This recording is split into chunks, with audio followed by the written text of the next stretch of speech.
I was 58 years old, standing in the same patch of North Carolina red clay my wife Ellen and I had paid off in 2011, when the first police cruiser turned into my driveway.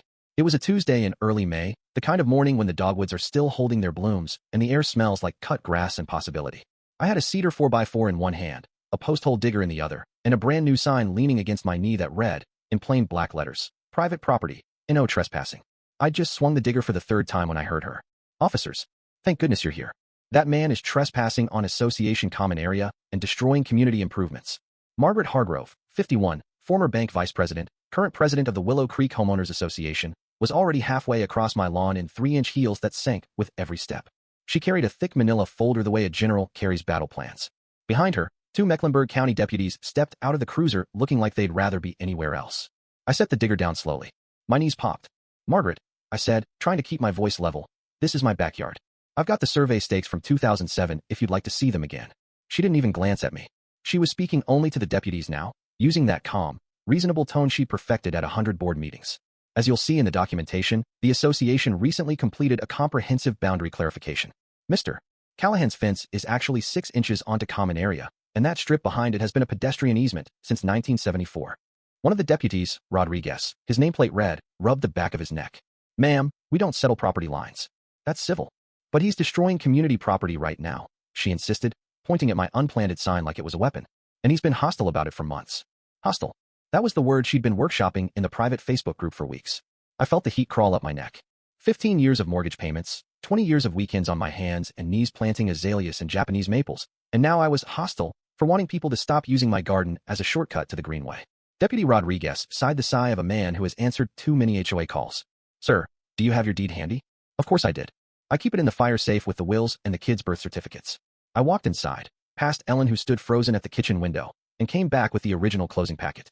The deputy flipped through it, compared it to the glossy survey Margaret slid across his clipboard, and finally handed everything back. "Like I said, civil matter. Y'all need lawyers or mediators, not us." He tipped his hat. "Have a better day, folks." Margaret's smile never wavered as the cruiser pulled away, but I saw the flicker in her eyes. She had counted on them hauling me off. Plan A had failed. That meant Plan B was already in motion. I should have known then that I wasn't dealing with a busybody neighbor. I was dealing with a predator who had studied my habits, my finances, my patience, and my solitude for 6 solid months. It started innocently enough the previous November. Margaret appeared on my porch one Saturday with a pumpkin spice latte for Ellen and a leather portfolio for me. She wore the navy blazer she saves for closing big loans and making people nervous. "Robert, I have an opportunity that could benefit the whole neighborhood," she began, spreading architectural renderings across my kitchen table like a magician revealing cards. A winding gravel path, native plants, little solar lanterns, the whole Pinterest dream. All it required was me selling her a 20-foot strip along the back fence for $40,000. I laughed, not unkindly. "Margaret, that strip alone appraised at $190 last year. You'd need another zero on the end of that check." Her smile thinned. "Of course we factor in community benefit. This isn't commercial development." Ellen tried to smooth things over with small talk about the new clubhouse paint color. I walked Margaret to the door and thought that was that. 3 days later, the first jogger appeared at 6:12 a.m., cutting diagonally across the back corner of my lot like he'd done it for years. Then a woman with a golden retriever who let the dog lift his leg on my hydrangeas. Then a mother pushing a stroller while texting. By the end of the week, it was 20 people a day. I asked the jogger politely to use the sidewalk. He looked surprised. Margaret said the HOA opened this as a connector trail. There's even a map in the newsletter. There was a map. A badly photocopied thing that showed a dotted line running straight through my backyard, labeled Established Pedestrian Easement. In use since 1973. No date on the survey, no engineer's seal, no recording information at the courthouse. Just a dotted line and Margaret's signature at the bottom. That was the first lie. There would be dozens more. By January, the joggers had become organized. A woman named Cindy started a Willow Creek Dawn Patrol walking group. 25 retirees in matching neon vests doing warm-up stretches around my crepe myrtles at 6:30 sharp every weekday.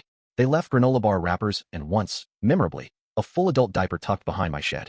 When I stepped outside in my bathrobe and asked them to leave, Cindy smiled sweetly. "We're on the community wellness trail, Robert. Margaret said you were on board once the legal review was complete." I wasn't on board. I was in hell. I put up my first polite sign in February. Simple whiteboard, black letters, "Please respect private property." It lasted 72 hours. I found it in my driveway in 17 pieces. I installed cameras. The harassment moved online.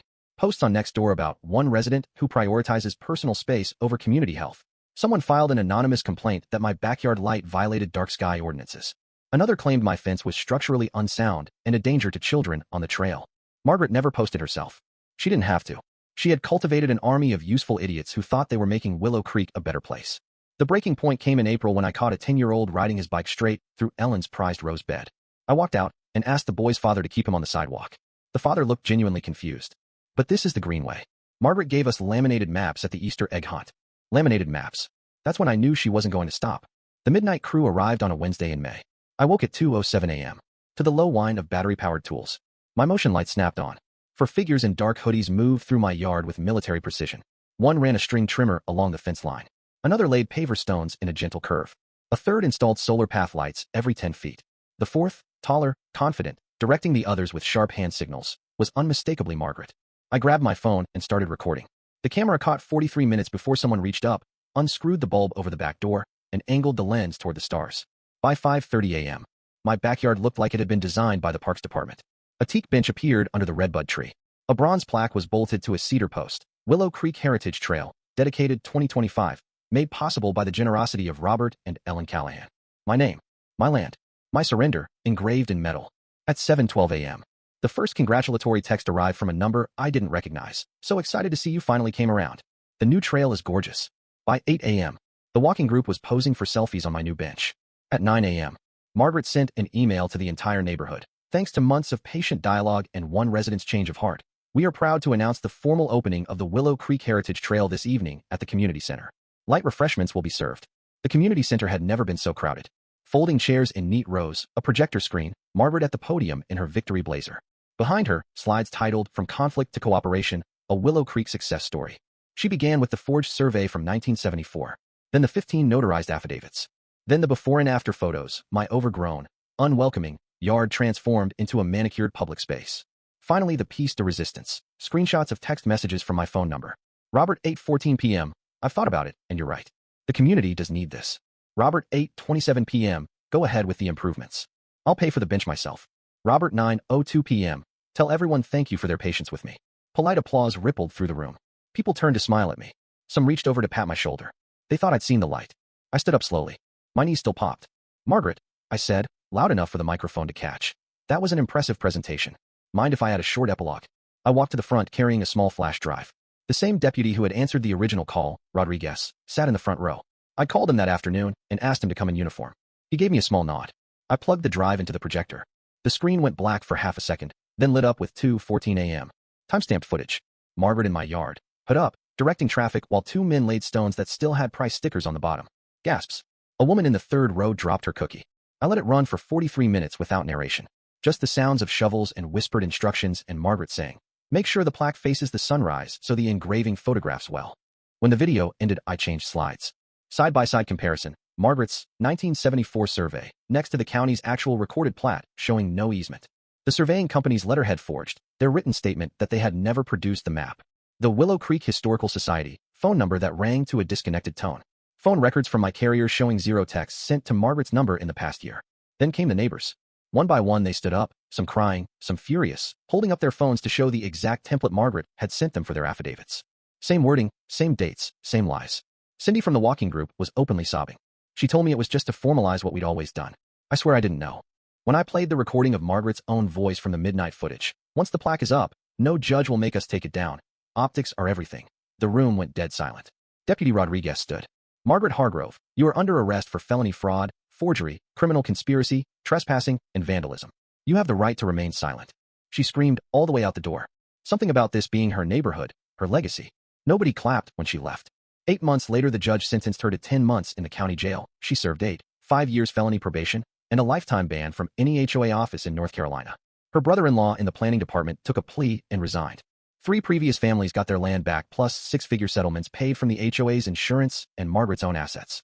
On a cool Saturday in October, 43 neighbors showed up with work gloves and wheelbarrows. We pulled up every paver, unscrewed the bronze plaque, and filled the holes with fresh topsoil. Someone brought a flat of pansies. Someone else fired up the grill. By sunset, my backyard looked exactly the way Ellen and I had designed it 20 years ago, only better, because every plant had been set in the ground by hands that now understood the difference between community and conquest. Margaret still writes me from prison. Long letters about forgiveness and fresh starts. I keep them in a folder labeled evidence, just in case. My new sign is cedar again, hand-lettered by my grandson. It says the same thing as the first one, only now nobody dreams of touching it. So tell me honestly in the comments, when someone wraps theft in the language of the greater good, When do you decide enough is enough? Have you ever had to stand alone against a whole neighborhood that had been told you were the problem? Did? Did you fight? Did you move? Or did you find another way? And the harder question, is there ever a point where forgiveness and justice can't coexist? I'm 60 now. I read every single comment. Lay it on me. I can take it.